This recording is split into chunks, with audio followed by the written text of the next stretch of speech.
મારું નામ વિકાસ ચંપાલાલ દોશી છે અને હું યુથ નેશનનો ફાઉન્ડર અને ડાયરેક્ટર છું.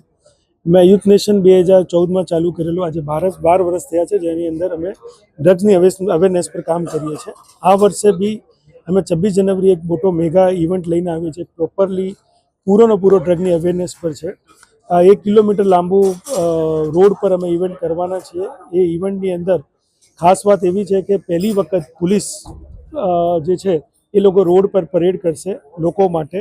એને અલાવા અમે એક બહુ મોટો તિરંગો જે છે એ ત્યાં ફેલાવવાના છે, જેને ફેલાવવા માટે 54 લોકોની જરૂર પડે છે. પછી આપણો સુરતના બહુ બધા ટેલેન્ટ છે. એમાંથી એક છોકરો છે જે દાંતથી 6 ગાડી કે 8 ગાડી ખેંચશે. પછી એક પાયલોટ છે જે સુરતથી છે, સૌથી નાની વયની, એ બી ત્યાં રહેવાની છે. ને આ ઇવેન્ટમાં તમે આવશો તમારા પરિવાર સાથે તો તમે એન્ટરટેનમેન્ટમાં બી તમને બહુ મજા આવશે. બહુ બધી એક્ટિવિટી રાખેલી છે. ને ડ્રગનો મેસેજ જે છે એ ડ્રગ નામથી જ લોકો જે બીક છે, તો એના માટે શું છે કે એક ફન અને મસ્તીમાં મેસેજ બહુ પ્યારા તરીકાથી અમે આપીશું, એટલે લોકોની મગજમાં એકદમ આરામથી બેસશે કે ડ્રગથી દૂર કેવું રહેવું જોઈએ.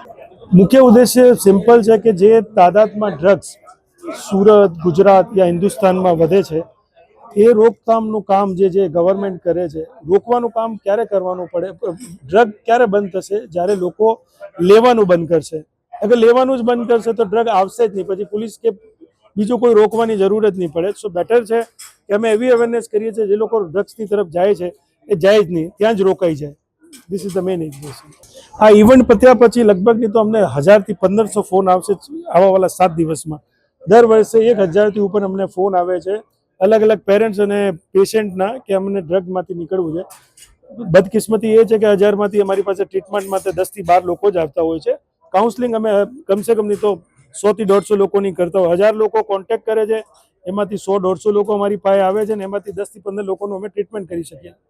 પણ આટલા લોકો અમને કનેક્ટ કરે છે. આ વખતે અમે 12 સિટીમાં એનું લોન્ચિંગ કરીએ છીએ. સુરતની સાથે રાજકોટ, વાપી, અમદાવાદ અને બાકીની જે સિટી છે બીજી 9, એ જે છે પંજાબમાં છે 3-4, લુધિયાના ને એ બધી છે, ચેન્નઈ છે, પછી રાજસ્થાનમાં ઉદયપુર છે, આવી રીતના અલગ અલગ સિટી છે.